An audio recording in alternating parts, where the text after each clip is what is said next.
Hə, deməli, əvvəlcə götürürsünüz, dırnağın üzərində yapışqanlıq yaratmaq üçün geldən bir balaca dırnağın hər tərəfinə çəkirsiniz.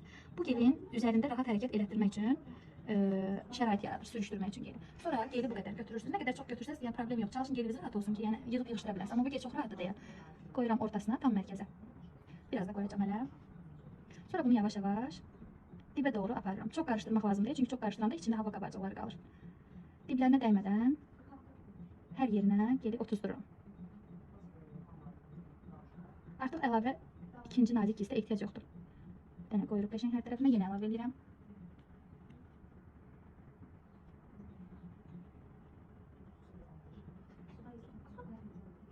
Gel ətinə falan dəyəndə çalışın onu elə yerindəcə həll edin ki, qurudandan sonra biraz problem yaşadır. Sonra çeviririk.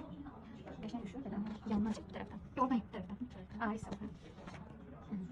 Ay sağ ol qəşəng. Sonra çalış tərəfini al. Sonra bu ucunda olan qalınlığı götürürük, dibinə doğru gəlirik.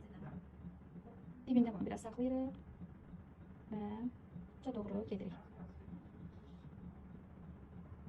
Bu artıq olan gel çıxdı və biraz saxlayırıq, çeviririk. Görürsünüz?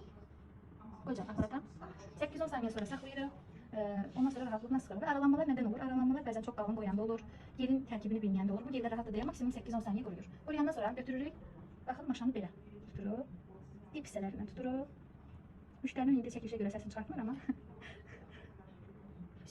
Bu şəkildə sıxdıqdan sonra çalışın çox sıxmayın ki, arka çox bükülməsin. Dırnağın bu hissəsi ilə bərabər olsun.